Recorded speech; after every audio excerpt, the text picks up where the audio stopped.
HRN listeners. As we celebrate our 15th year, we are deepening our commitment to giving voice to the next generation of food systems storytellers, and we need your help. Our internship and fellowship programs help activate new possibilities for underrepresented and underestimated young people through experiential journalism, audio engineering, and production training. Through these unique programs, HRN helps food equity stewards build essential workforce readiness skills that expand their potential and foster economic mobility. Please consider supporting these critical programs.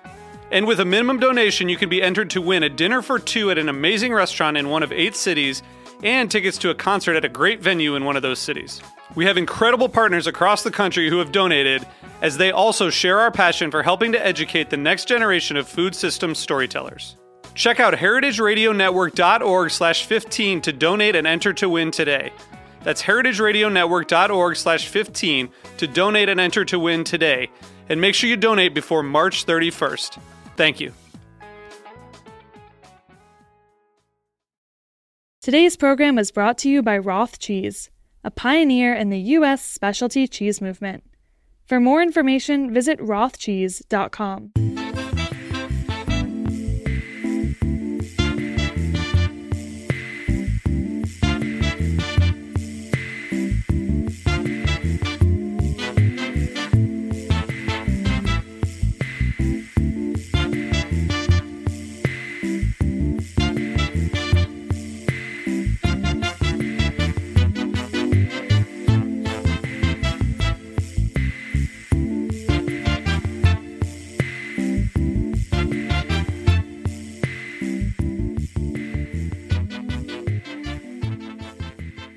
Welcome to the Grape Nation, your weekly wine journey. Our guest is Eliza Christen.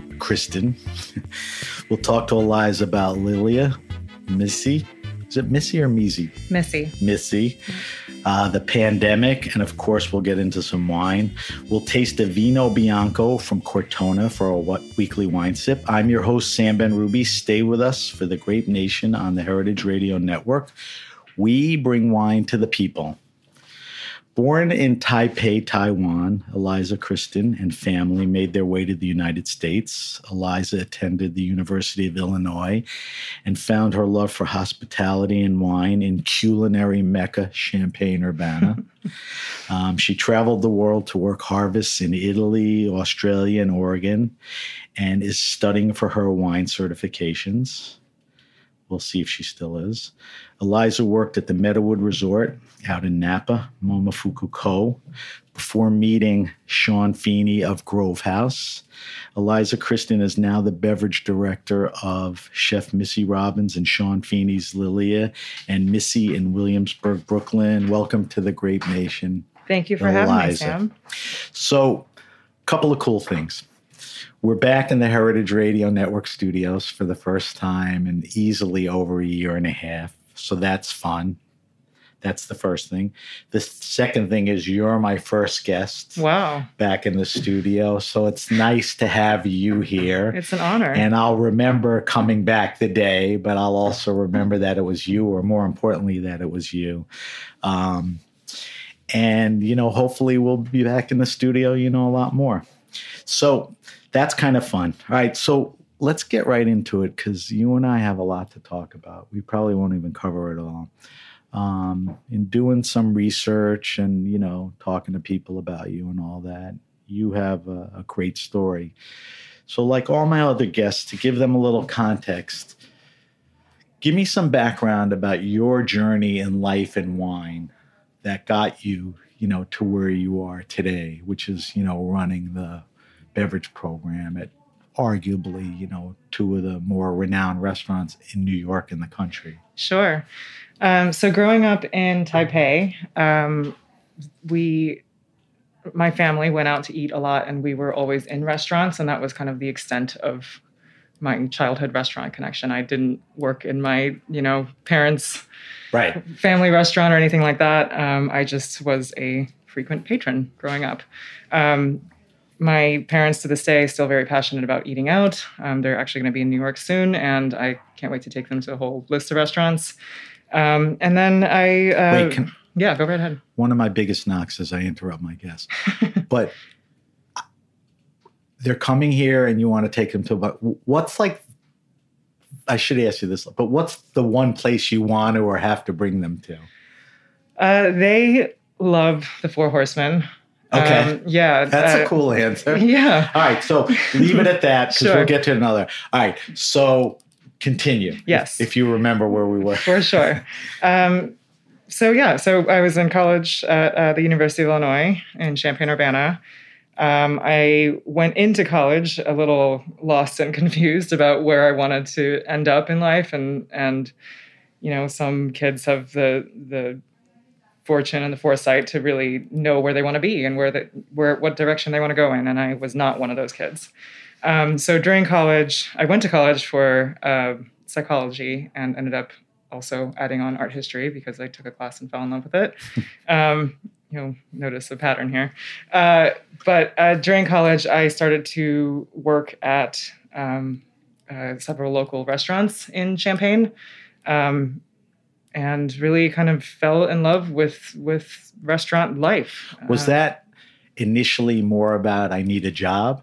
Or was there any thought like this could be a cool thing to do or a little of both? It was I need a job and it was to occupy my time a little bit and it was to maybe force some kind of direction, just to put myself on a path in one way or another. I was nearing graduation. I think it was my junior year of college, and I was no clearer about where I wanted to be. Oh, and so I really dove into the restaurant thing because I loved it.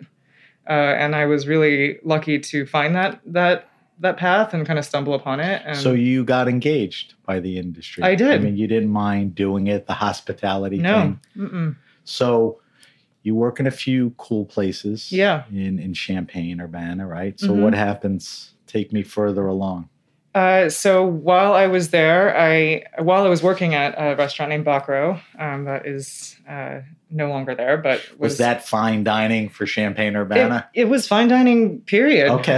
In a similar way that like Lilia and Misi is, there are service standards. It's comfortable. It's right. There's no dress code. It's not per se or no. But everything else is right there. Yeah, but there's thought that goes into every single part of a guest meal, and that to me is headed towards fine dining. And you noticed and recognized that they had that attention. Yeah, the attention to detail was one of the first things that kind of blew me away about the restaurant. And the wine program was incredible. The chef owner was also into wine, and he was the one who bought the wine for the restaurant, and was so generous with sharing it and getting all the staff excited about it, front and back of house. And that's what ultimately set me on my wine path. So that guy was an important guy. Yeah, absolutely. He had the right plate, good wine program, good food, good attention. All right. So do you eventually graduate and leave town? I never graduated. You don't have a college degree? I did not. Okay, we're going to have to end the interview. No, I'll see you later. No. All right, so you don't finish. Yeah. You just decide it's a waste of time to be in college? I was in my senior year. I had finished all of the accreditation for both psychology and art history, and I was left looking at the course book and being like, what do I do for the last semester? Take ice skating? Like I didn't really know what to, like I just had credits that I needed to fill to graduate. And at that point I was like, I'm really loving the restaurant industry. And so you just bailed. Yeah. All right. Yeah. My parents are still a little not pleased with me about it, but they've... So you hang out in Illinois a little? I do. And How long and then where do you go? Actually working at the restaurant allowed me, they were incredible and flexible with their time and allowed me to work my first couple harvests. And I was doing them back to back. So I was going Northern Hemisphere in Italy. And then 4 or 5 months later, I was in Australia working another harvest. And I was allowed to leave for, a month and a half, 2 months at a time. What's the name of the place? Bacaro? Bacaro, Bacaro. And these guys got you involved in the harvest and let you go? Yeah. That's amazing. Yeah, for sure. Yeah. So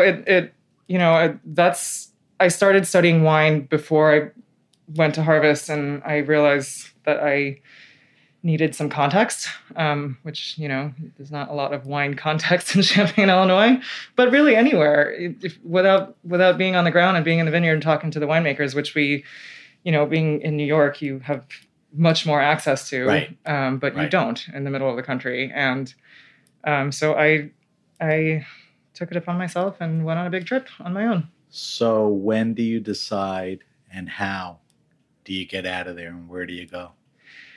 So my very first harvest was at Tenuta di Valgiano, which is a winery outside of Lucca in Tuscany. And we served the wines at the restaurant, and I loved the wines. Everyone was super excited about the wines. And I had met one of the owners when they came and did a tasting in Chicago, and because the restaurant was such a big supporter of theirs, they would come down to Champaign, Illinois from Chicago. Right. And we would do a dinner for them and all that. So I, was put in touch with him and we sorted everything out and I went. Wow. Yeah. All right. So then keep going. And then, that very first trip was a 2-month-long trip. I stayed well after harvest and almost didn't come back. It was kind of cool. Totally enamored with that lifestyle and Italy, period. All right. So you do come back. Where do you come to? I come back. I'm working at the restaurant again. Okay. Get me out of the Midwest already, will you? I know. Well, so then I go to Australia, and that's another harvest. A whole other harvest. Doing all that. And then my partner at the time moved to New York to take a job, and that's what kind of brought me here a couple months after he came here. And and then I landed in New York on 2nd Avenue and 2nd Street. What year was that? You have the facts in front of you. Ballpark. I don't know. 2017, 16 or 17? 17, something like that, yeah. So where do you work in New York? So I, again, landed in an apartment in the East Village on 2nd Ave and 2nd I like that neighborhood. Street. Yeah, it was pretty in place. Funky. Yeah, it was an intense place to land. And Momofuku Co. was around the corner, and I looked them up, and I thought that they were awesome. So that wasn't like a connection or a reco. That was a proximity, like let me give it a shot. It was a cold call. That's great. So do you go in just as a server or? Yeah. I mean, I went in. At that point, I had taken a couple of the exams, and I told them that I was on this path and I wanted to continue to work with wine. They, rightfully so, were like, we're not quite sure about your experience, and we need you to kind of work through the positions at the restaurant first and understand the restaurant and understand New York. Thing. Absolutely. It was so valuable. Was anybody there then that's around now? The GM is still there. Sue Wong Ruiz. She is. Any of the wine people? So when I started, Jordan was there. Okay. Jordan Salcito. Right. Chase Senzer was also there. Those guys are still around. Yeah, absolutely. So how long do you spend at Momofuku? So you do go through the whole deal. Fun, wine, service. Classic. How much time do you spend there? Well, I was, the classic impatient kid and was like, you promised I could work at the sommelier. When is this going to happen? And, was really pushing hard for it. And I finally got there a couple months. I don't know. I'm sorry, Sue. I don't remember. 5-6 months into it. Wow, that's pretty quick. And then I ended up staying for a year and a half, almost 2. So was that you became a sommelier, or they made you a sommelier? Mm-hmm, yeah. So that was your first really wine-centric job. Yes. Now I'm just dealing with wine and all that. For sure. Okay. So you do that for a year and a half. What happens? Get antsy, you got to grow, an offer comes up? It was a fantastic learning experience in so many ways, professionally, but also personal for me. And I had I wanted to work harvest again. I wanted to get back on the ground and it's kind of a shock to go, of course, from Champaign, Illinois to New York, and especially a restaurant like Co., which, people are spending big bucks there and they're buying kind of once in a lifetime wines on a nightly basis. And I felt like I was I didn't want to go down the road where I was like feeling like I was kind of wheeling and dealing a little bit and feeling like I was so you didn't love selling that vibe. merchandise. That vibe. I mean, it was kind of a cool place, but when you so analyzed what was going on, Yeah. you were almost there, but that wasn't exactly it. I felt like I was losing the connection to the reason why I fell in love with wine in the first place. And again, I was tasting incredible things on a nightly basis. People, stuff that people don't get to taste. In New York, especially. Yeah. And I wouldn't take that back for a second. But I felt like I needed to do more, see more. And I had planned a whole several month Euro trip, pretty much, starting with another harvest in Italy with my friends at Valgiano again. And then working my way down. So I started in Copenhagen after that and traveled and really bounced around for 3-4 months. Right. Yeah. So just so I get it right, you leave Momofuku to go to Europe to work. Yeah. You spend the time there and then you come back. So I came back. I wasn't sure that I wanted to come back to New York. Right, because you didn't land in it. So what happened? Well, so my partner and I decided that we wanted to give California a go. I felt like for wine reasons or for California reasons? Wine reasons for me. Okay. And my partner's a chef, and it was food for him. Okay. Just the produce that you have at your disposal there is incredible. Cool place. Good mixture. Exactly. There's good produce in Iowa, but not great wine, so it makes sense. Yeah. For sure. And I felt like I wanted to deep dive in Californian wine a little bit. So we ended up in Napa, and that's when Meadowood happened for me. How does the Meadowood thing come up? Because that's top of the game for that area. It was another cold call. And, it was? Yeah, and God. Yeah, and I maybe I interview well. I don't know. Maybe I. No, I was just gonna say it's obviously more than your credentials. Yeah. You obviously captivate people. Yeah. So you're out there. You're doing Meadowood. Who was the chef there? Was that Costow? Chris Costow, it's still right? Chris Costow. Yeah. Place burnt down, right? Yeah. They've been doing pop-ups, but I think they're rebuilding. I think. Yeah. So you were in a great place with a great wine program with, one of the terrific chefs. Yeah. So you stay there how long? So I stay there. I think we landed in, February. And then come May, my partner was having some, he was still we met at Momofuku Co. and he was still very connected to Momofuku in general. And an opportunity came up for him. To bring him back. And serendipitously, we were just talking about what we were going to do and have a cross-country, long-distance relationship. We weren't sure what was going to happen. And Sean Feeney reached out of the complete blue and sent me an email. How do you think Sean got your name? When I was at Co, he came in. Okay. So you made I think I read that. Yeah, a friend of his who I, would see on a semi-regular basis. So again, you lit him up. Yeah. Right? So he reaches out. Yeah. So you're in New York, not that long. Mm-hmm. In California, not that long, yeah. California, you didn't even do a year. Yeah, not even 3/4 of a year. Mm-mm. You come back, you bump into Sean, he offers you a job. He reached out to me when I was still in Napa. Oh, he did? Yeah. Oh, okay. Yeah. Wow. Yeah, and he was like, we're about to open. I told you this was a good story.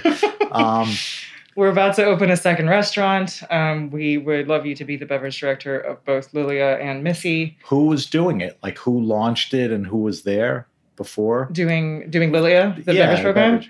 David Sawyer was the wine director before me at Lilia. And they were about to open Misi. And they reached out to me and I took over. Hiring you is zero risk. But it still seems like, who's Eliza? I mean, she's got great credentials and she's great, but I ask myself that all the time. No. I mean, it was a stellar, move and all that. And it bared itself out. Yeah. All right. So you get to Misi, Lilia. They bring you in, hitting the ground running the program. You don't have to claw your way up to anything there. No. So you got a bunch of somms working for you in each place. Not immediately, no.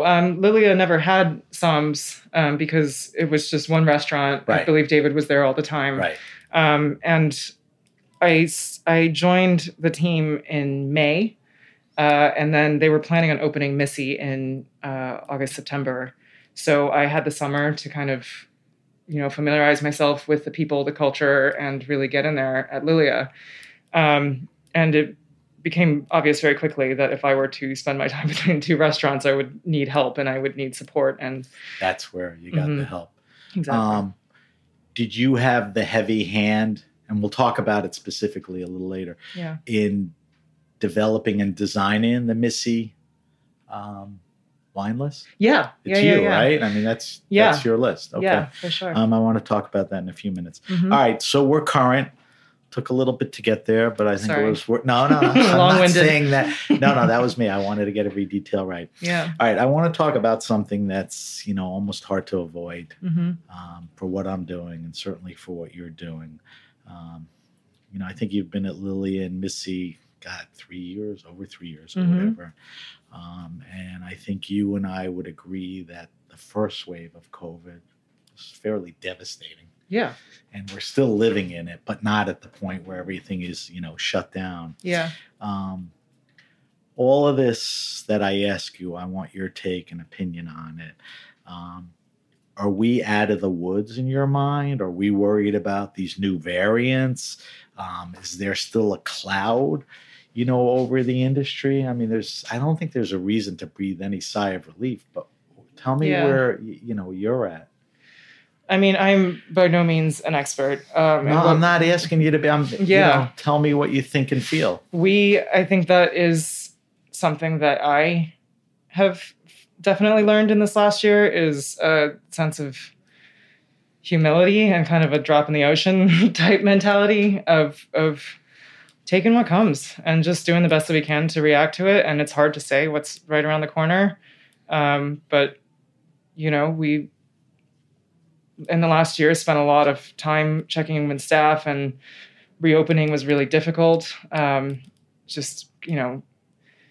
Because of all the new procedures we had to put in place, build and then put in place, but also because everyone had such a hard year, and it, Crazy. Staff and ourselves, and it really was, a new part of my job came forward and you had to play that sort of for sure part of what was going on in the restaurant. But offering the support to our employees and to the management team and to the owners and to each other, and really being there for each other.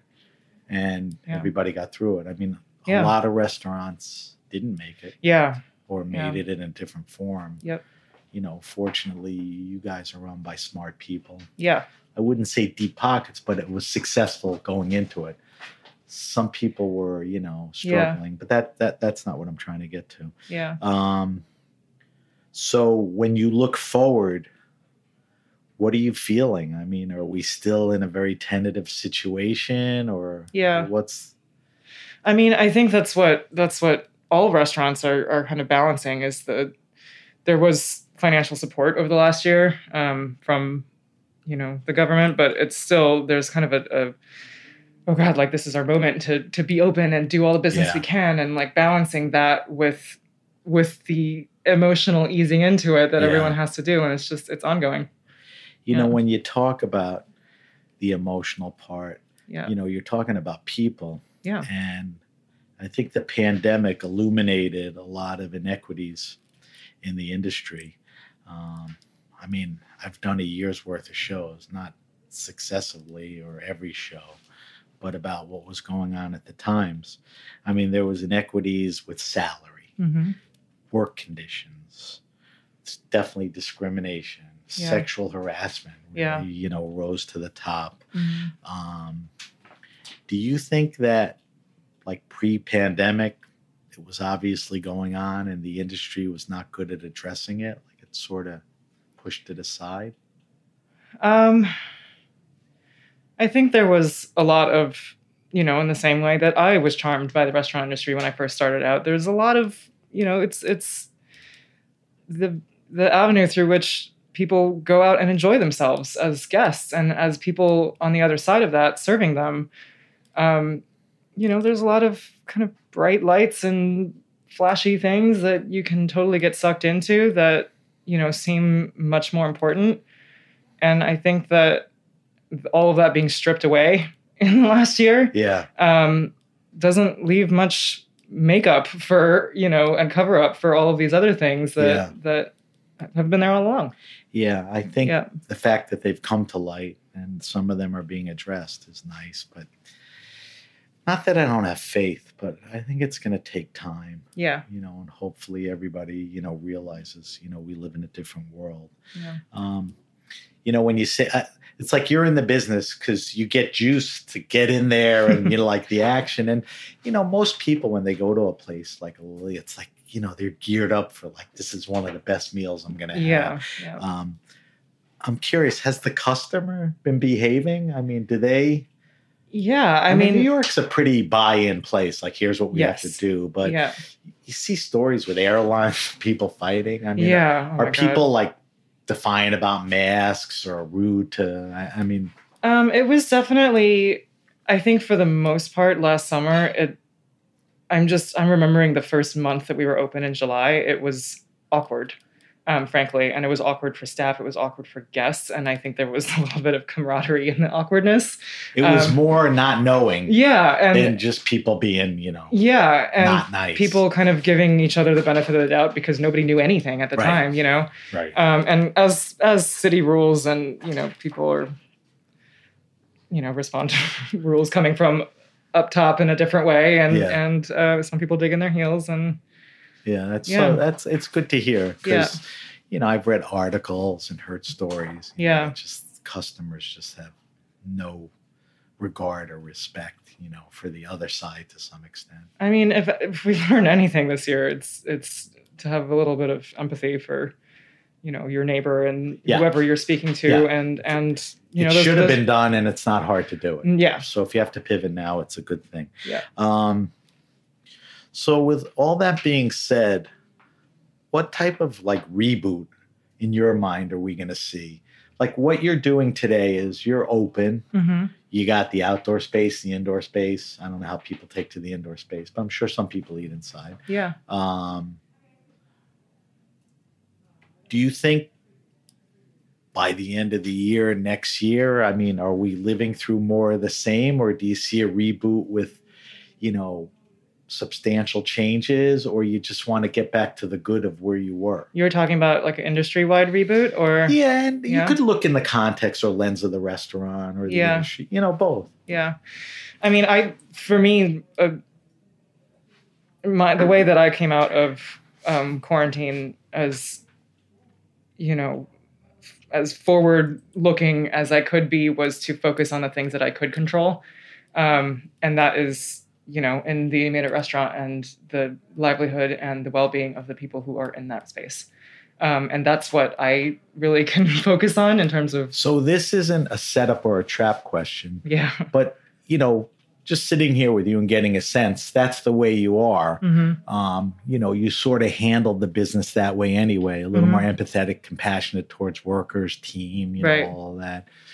Do you feel that that's even heightened a little? Like, we went through some tough times. So absolutely. So the good of that is at least the environment. Mm-hmm. There's a better feel and all of that. Yes. Which is a nice thing. And I think a lot of people, would say that, which, is a good thing. Yeah. To the big negatives, there's always some good positives. Mm-hmm. A lot of people will tell you during COVID, everything shut down, but they spent crazy times with their families, right? Their kids, so that's a good thing. Worked out, took care of themselves. In the restaurant thing, you got to make work out. Yeah. All right, we're talking to Eliza Christen. Eliza is the beverage director at Lilia and Misi.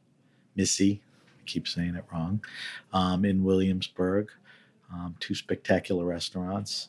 When we come back, I want to talk to Eliza about some wines, and then I want to talk to you about the wine programs over there, and your thoughts and how you put it together. You're listening to The Grape Nation on the Heritage Radio Network. We'll be right back.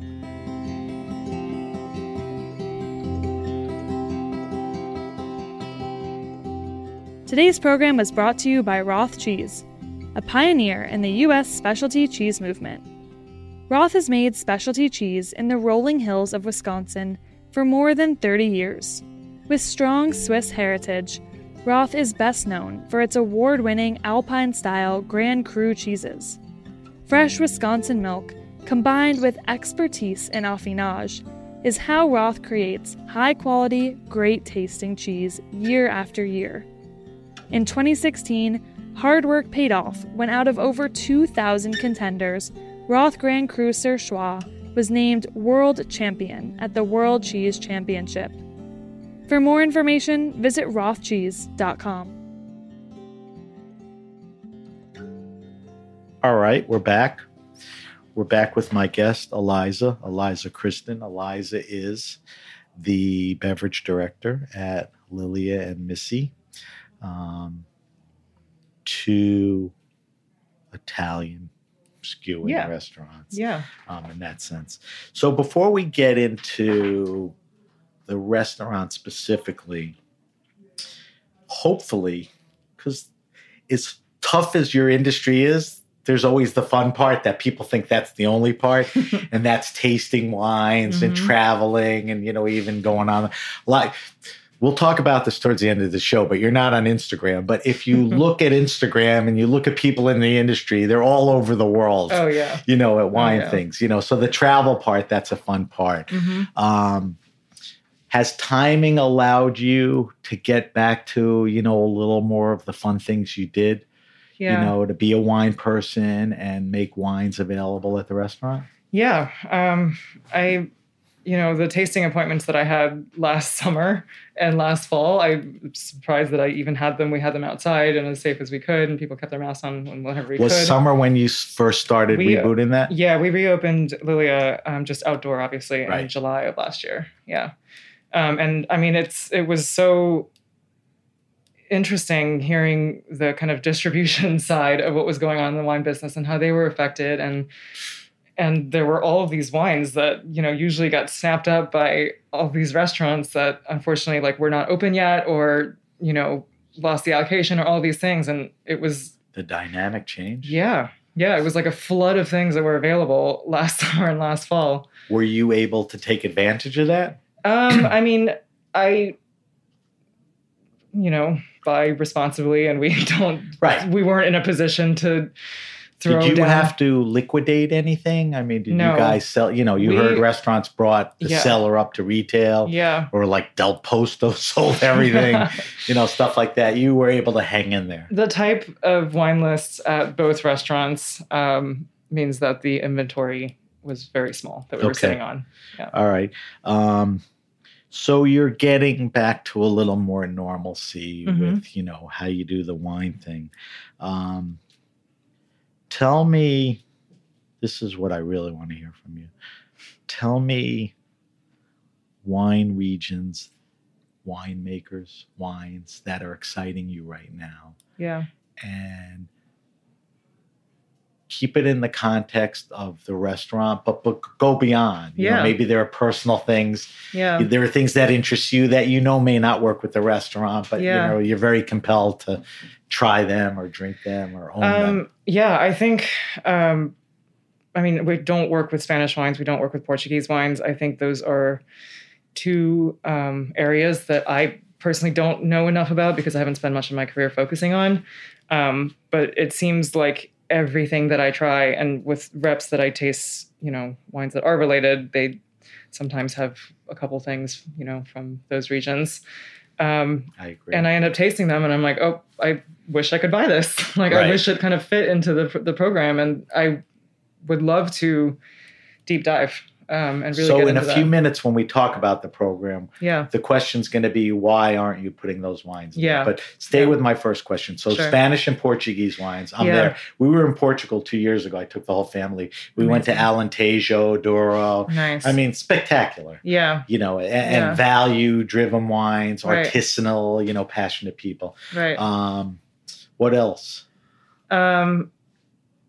At Misi, we're focusing a little bit more on just kind of Mediterranean in general. And there's So define, at least in the Misi universe, what are the Mediterranean wines? Is it like a Sertico or a Greek? What wine? So we don't work with Greek wines, but it is still focused on Italy. And my opening list at Misi, there's a champagne list. Again, Italy is still the focus. There was a small Austrian section. Half the menu is vegetables, and Missy Robbins' whole philosophy behind the way that menu is structured is the way that vegetables can be, entrees and be the star of the show, and really to shed some light on them.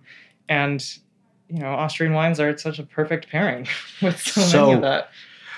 When we got into that, we might as well get right into it now. Sure. Missy is a vegetable-centric restaurant compared to the other one. It's a 2-section menu, vegetables and pasta.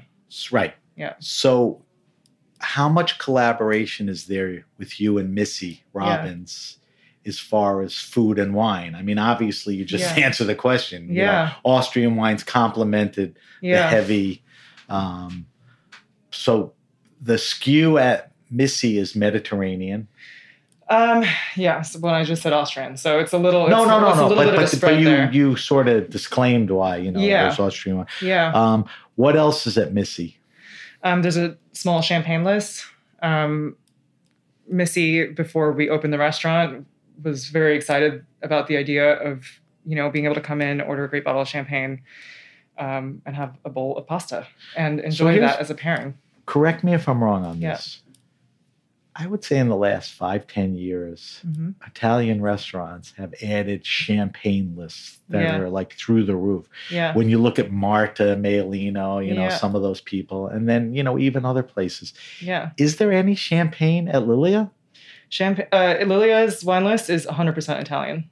No champagne. Oh, okay. Yeah. So I wasn't sure, so because of that, no way. No. Italian sparklers? Yes, absolutely. Lambrusco? Mm-hmm. Okay.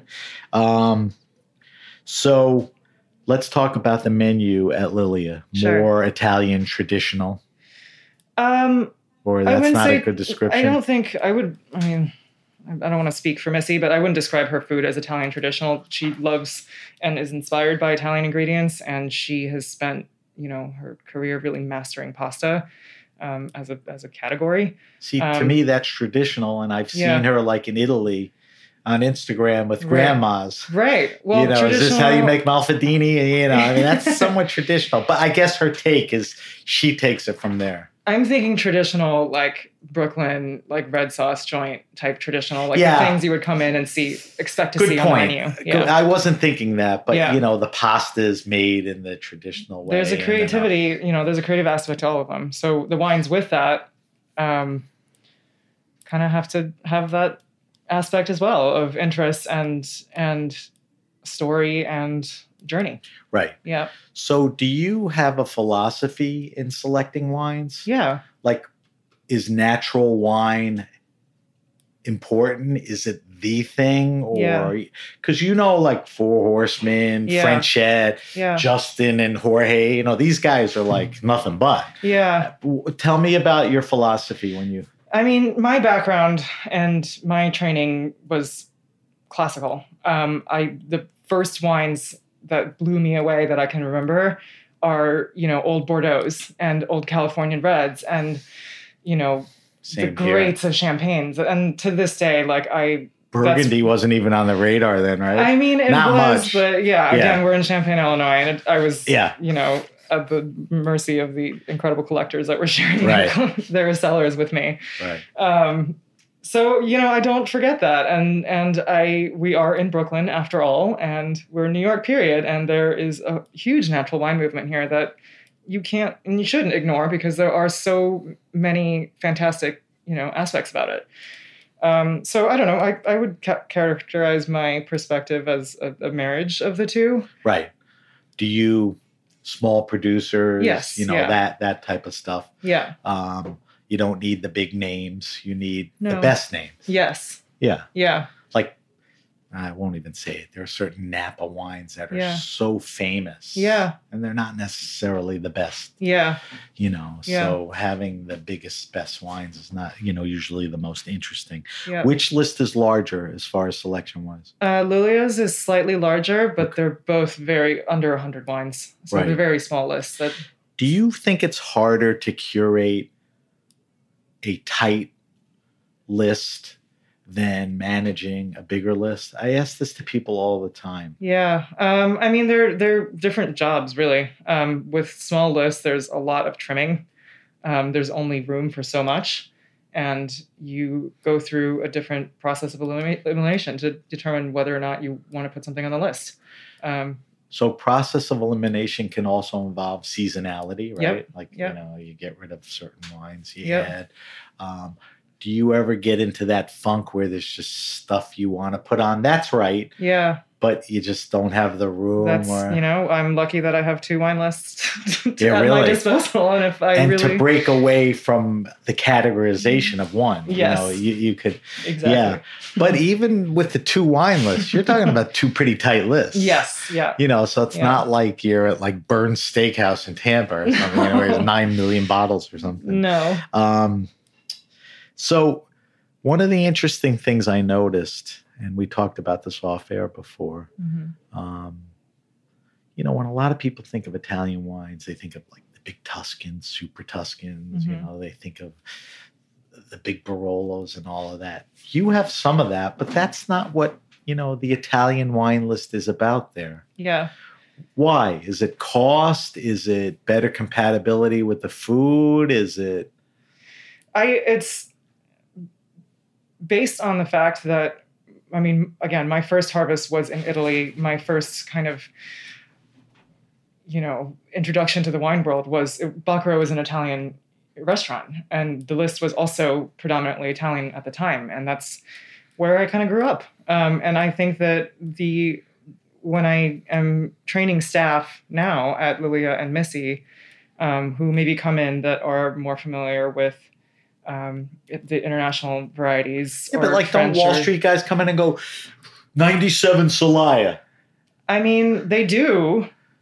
And it's a conversation and it's difficult, and we could technically just give everybody what they want, but I frankly don't have room for it all, and I don't have the room in the budget either. Are most people amenable to like, listen, we don't have that, but try this, try that? That's my job, and that's my son's job, is to right. you know, Right. make those tangential sells and get people excited about things that they've never had before.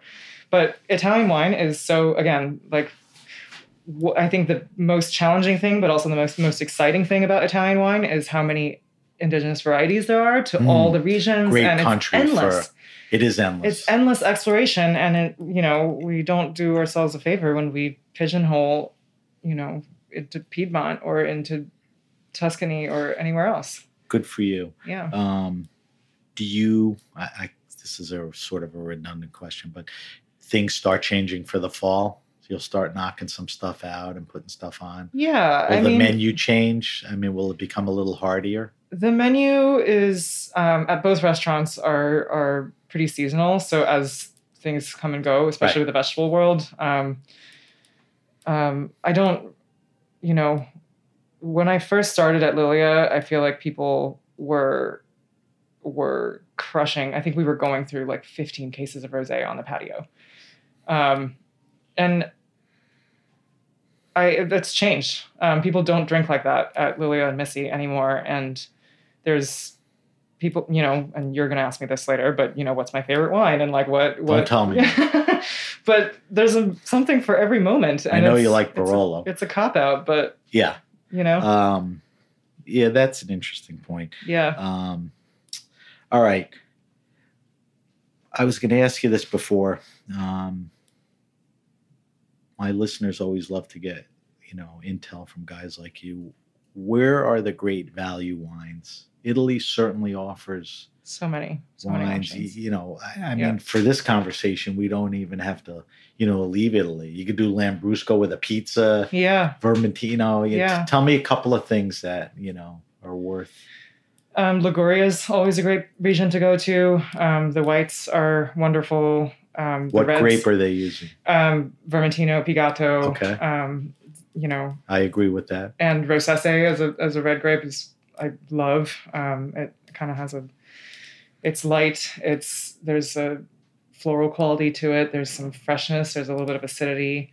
It's not over the top. It pairs great with so many things. Yeah. And Sicily, everyone loves to talk about. I was just going to ask, about volcanic wines. Do you like those wines? Yeah, absolutely. What about, even though Corsica is French? Yeah. Does that leave that off the list, or? It doesn't at all. It's on the list at Misi, or like Abatucci or any of those guys that are making good Corsica. Abatucci, all Italian names, by the way. Okay. With Sangiovese. Well, yeah. Nilucciu. Yeah. Kind of obvious. So those are some good ones. Yeah. In the end, I'm going to post your wine list and what we drank and any other recos that you made. Sure. I want to do the wine list in a couple of minutes, but are you still studying for certification?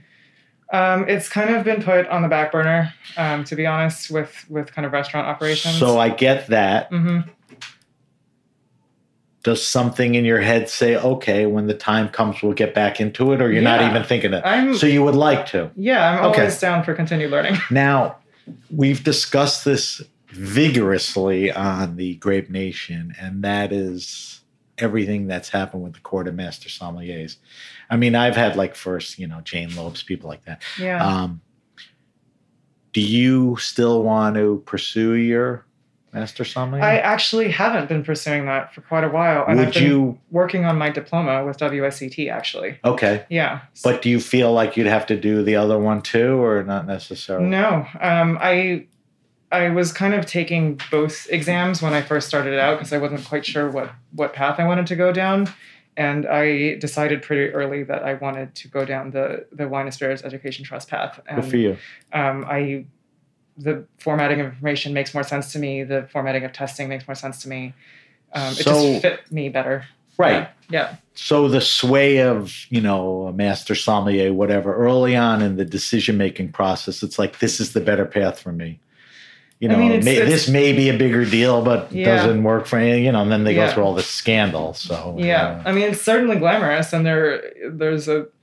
Do you think it's necessary now, career-wise, to have that pin? No. Okay. Yeah. We talked a lot about this early on. A lot of my guests have become winemakers. Mm-hmm. My favorite's Raj Par. Mm-hmm. He just packed everything in and he's literally walking around a farm. They've become importers, distributors. They wanted to get off the floor. You've worked harvest and your eyes lit up. Yeah. Is that an aspiration down the road, or you don't think about that? That's why I didn't come back, almost didn't come back the first time around, because I was like, this is the life that I want. And I realized that I was really young and needed to learn more things and explore more things and kind of hit the ground running and put in the time, put in the work. I think maybe down the road. If and when. Yeah. Yeah. I love restaurants and I don't. Yeah. So you're not at the point, 50, 60 hours a week, all that. And you've endured COVID. So if you can get back on your feet, you still have juice in you to, want to do that. Do still have juice. Yes. So that's open-ended. That's nice. Yeah. All right. One last thing. I don't get this. I don't get why you're not on social media. Just give me a short answer. So I'm pretty young. I was part of the kind of when Facebook first became pretty widespread in high school. And everyone was on Facebook, and that at that point I had Facebook as well, and I realized then that I didn't want to know that much about other people's lives. I wanted to know. There's kind of a intrusion, not even in my own life, but I don't. It feels like I'm spying or something, and it feels like I'm comparing myself to just a picture of someone, like a snapshot of someone's life that doesn't provide any kind of context or any kind of conversation. And that's not what I'm interested in. So that's very cool and very amazing and kind of the opposite. I mean, because obviously my friends, my family, your friends, they're sort of addicted to social media. Yeah. I mean, people just stare at their phones all day. Yeah. You know, most of that is like Instagram and Facebook. I mean, I know we're all texting and checking in and business and all of that, but, and there's no compulsion. You're at peace. I totally see the business benefits of being out there because it is such a huge platform that so many people Well, I are found part of. you without social media. You did. You know, it didn't. Yeah. Yeah, I didn't see it. I was surprised, but Yeah. I was happy. Yeah. Then when I came across you and started figuring out who is she, it was like anonymous for a while. You know, and I had to kind of dig deep and all. And the more that happened, the more I liked it. So, you know, I got intrigued. Okay. So that's where you're at with social media. That's fine. Yeah. All right. Couple things we want to do before we wrap up. We want to do our wine list. I'm going to ask you 5 questions. We ask the same 5 questions to everyone. Be spontaneous. Don't dwell on them. Give me good choices. People literally email me, text me, what was the name of that wine, or, you know, blah, blah, blah. There's no better people to recommend wines than you and, you know, guys like you. Yeah. All right. So what are you drinking now? It could be for work and personal, you know, seasons are changing. What's in the fridge? What's on the bar that maybe is not on the program yet? Yeah. You know, give me some drinking now things. So I just put on, or it's been on the Misi list for a second, but Malvasia from Croatia, from Klai is the producer. Spell. CLAI. Klai. Klai, yeah. It's, Malvasia is pretty aromatic. Is that the Croatia part that's close to Italy? Not super close, but yeah, it's salty. It's got like that Malvasia perfume going on. It's kind of checks all the boxes. It's absolutely delicious. Klai. Yeah. Give me something else. Let's see. Bruna, if we're talking about Liguria, just for a specific example. Bruna is one of my favorite producers, Bruna. Bruna, yeah. Their Pigattos are wonderful. Their Vermentino is a pretty new project for them, and it is wonderful. Definitely a leaner style. It's not very ripe. It doesn't have all that fruit that Vermentino sometimes can have, but all that minerality and freshness there. All right, answer this question for me. Yeah. Forget my listeners. I love Lambrusco. Yeah. I love turning people onto it with pizza and all that. Mm-hmm. Give me a Lambrusco that is good quality, reasonable, and available. Yeah. I just tasted through the Terra Vive lineup yesterday. Terra, Terra.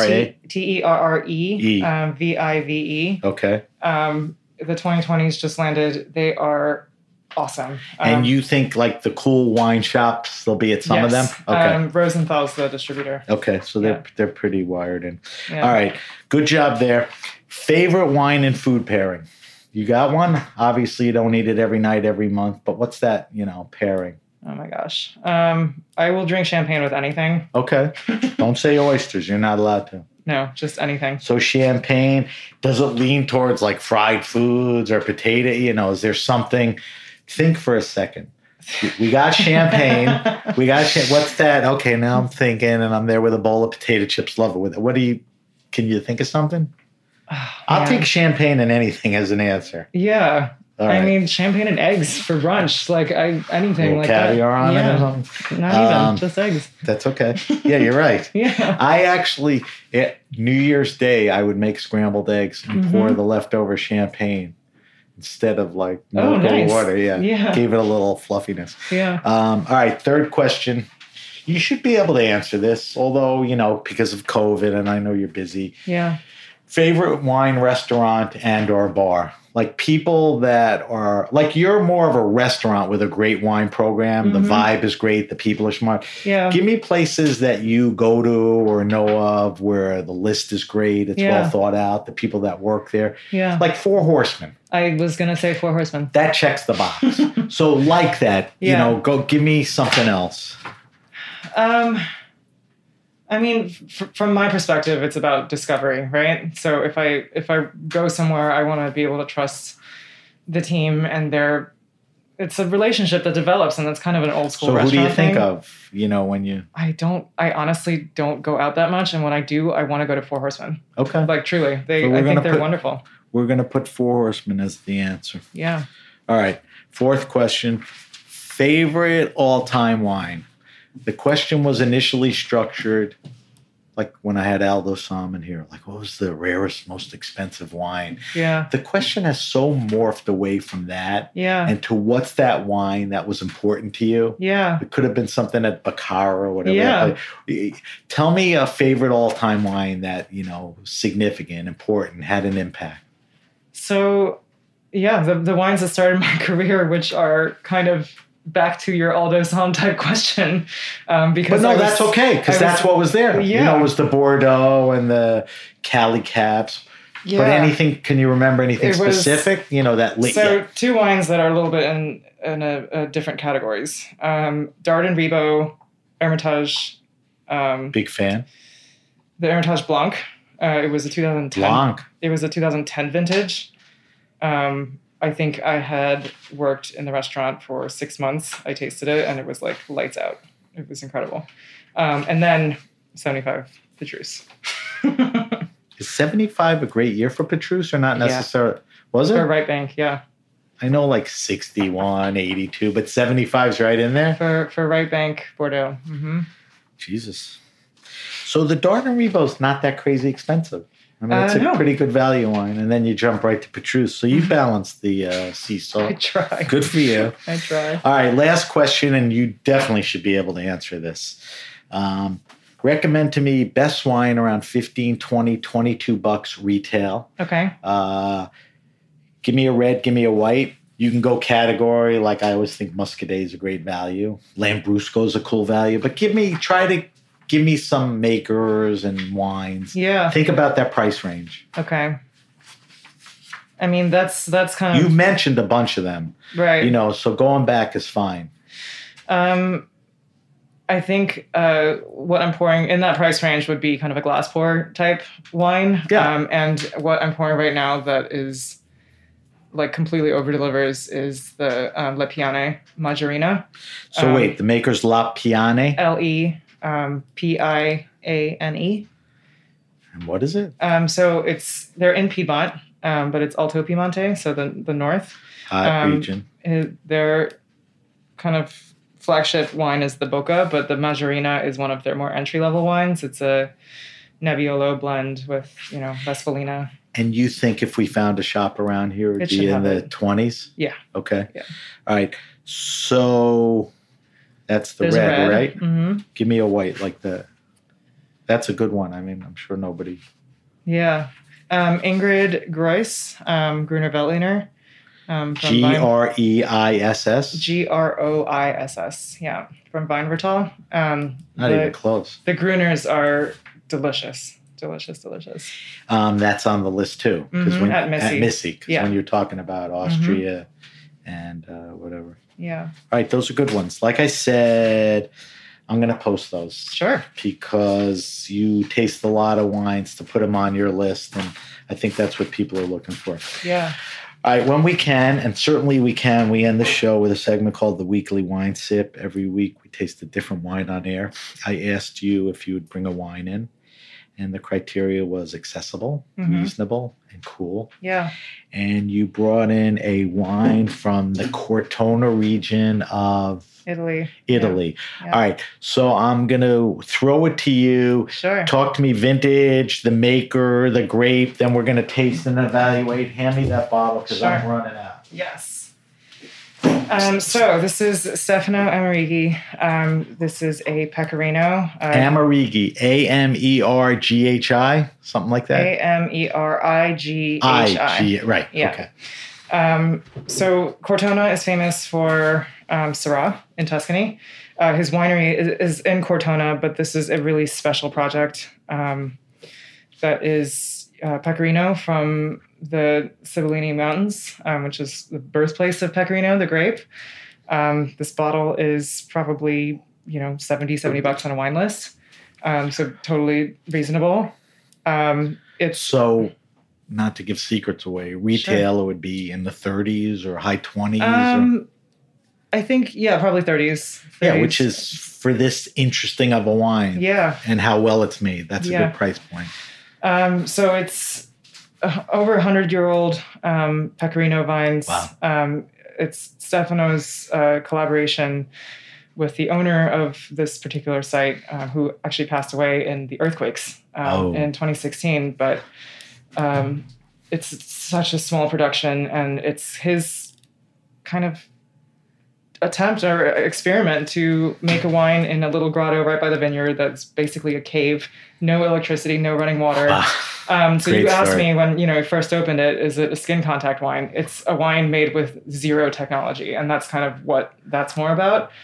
So it's foot stomped, and then it goes through fermentation all the way dry with the skins and the seeds and all that, and then it gets racked off, put into glass demijohns, and then bottled in the spring, and then it's all about bottle aging. So this is a 15, right? Yeah, and I think is it a benefit to be sitting here drinking a 15 versus this is incredible, like a 19 or a 20? Just to give you an idea, in 2017, he made 53 bottles of this. Jesus Christ. So it's a tiny, tiny production, and it's really just a passion project for him. So this is a special treat for me, and I thank you for that. So let's talk about it. Color is sort of a deep yellow, almost not orange, but moving there, a little cloudy. Yep. Right, which is after you just explained how he does it. So that's the color. Here's where I need you. Talk to me about the nose. Pecorino is not a fruity grape. You're not going to get those aromatics jumping out at you. And to me, it's more, there's like a woolliness, there's a savory quality. Savory, but not too savory. Not too, yeah. But definitely. Yeah. Pecorino, I mean, the origins of the grape are cloudy, but there is connection with the kind of sheep herders in the mountain, and therefore we're talking about Pecorino cheese as well. There is a kind of lactic, like cheesiness to this wine too. Dumb question. Yeah. Is the cheese made in that area, or? I mean, the sheep graze that area, and all the Pecorinos, You're right. Yeah. Okay. Yeah. Let's go mouthfeel. Sure. So it looks like a pretty, viscous wine. You throw it over to the tongue, down the throat. There's definitely some texture and some acidity. Yeah. Like it seems like it'd be a great food wine. Yes. I would say medium plus. It's not a thin wine. No. It's not a bulky wine in your mouth or whatever. It's got a nice feel. It's got some broad shoulders on it, but that kind of acidity definitely freshens it up a little bit. All right, now let's go palate. I want you to tell me, do the descriptors on the palate match the nose? Absolutely. What are they? Again, we're talking about that like savory herbs, lactic kind of cheesy richness. There is an herbaceousness to it. There's a little bit of apple. There's a little bit of fruit there, but it's not driven by that. A little more sour apple than there's a little bit of saltiness too. Oh, this wine that I get. Yeah. But effective. Not. The funny thing is, when I first smelled it and tasted, I'm like, this is like Pecorino cheese, and I was too embarrassed. Everyone expect more like me to say, oh, Pecorino, right. but it's there. There's that lactic thing and all that, which is crazy. Sure. Yeah. What ideal foods would you pair with this? I mean, this is a wine that you hang out with throughout the entirety of a meal. It's not a wine that you start with. It takes some time to open up. It's not for the veal chop. It's like open it up and just drink it with whatever you're eating type thing. You're starting with it. You're hanging out with it. It's going to continue to develop. It's been open an hour now before we even really got to the tasting portion. Yes. And it's changed a lot. Yeah, which is kind of neat. Yeah, for sure. So not an expensive wine, hard to get. Yes. Sorry. Why did you? No, that's okay. There's a story, which is fine. Yeah. Why did you pick this wine? Just an inner love for it? It's unique? I think this kind of passion project is a good example of what I look for the two wine lists. Obviously, the wine list is not made up of 53 bottle production type wines. This is not sustainable. What kind of bottlings in other vintages? What do you mean? Like quantities? Or yeah, quantity, I meant. Sometimes it's over 100. But it's super tiny. Yeah, super tiny. It's like 8, 10, 12 cases. Yes. That's crazy. And I think New York, in this vintage for the 2015 release, got 24 bottles. Well, thanks for bringing it in. Yeah. Tick the chart off. It's a 2015. Mm-hmm. 2015 Pecorino from Amerighi. Noe Vino Bianco. Yep. Okay. Noe is the name of the wine. Right. Noah's Ark. And we love it. And too bad you ain't getting it. All right. Eliza, we got to wrap up the show. I told you now it would go pretty quickly. I could sit here and still cover a lot of other things. Let me do a quick wrap up. If you have a question, suggestion, wine happening, or event, hit me up at sam@thegrapenation.com. That's sam@thegrapenation.com. Subscribe to The Grape Nation on iTunes, Stitcher, Spotify, or, nowadays, wherever you get your pods. Follow us on Facebook at The Grape Nation. On Instagram, we're at SBenRuby. On Twitter, we're at BenRuby, but we use the hashtag The Grape Nation for both. So you can get to the show in any one of those ways. We're trying to build a little community on, what's it called? Clubhouse. So follow us there at BenRuby. Although I don't know what's going to be with that. As I mentioned, we'll post Eliza's wine list, all her great answers. I will give you the specifics on the weekly wine sip. If there were other wines, that made sense, to put up, we will do those. One of the questions that I ask my guests at the end of every show is, Eliza, where can we find you on social media? And the answer is nowhere, which is fine. And she explained why. But if you want more information on Lilia, it's at Lilia, New York, right? At Lilia, New York, at Misi, New York. At Misi, New York. And if you go on the site, you could see Eliza's, wine list or, a fairly good offering of all of that. Yeah. And certainly to the menu and everything. Eliza, I want to thank you again for being our first guest back in the studio. Thank you for having me. You're doing some great stuff out there. It's great to hear, how you got here and what's going on. Thanks to our engineer, Armin, who's back in the saddle in the studio. Thank you to everyone at Heritage Radio Network. I'm Sam BenRuby, and you've been listening to The Grape Nation.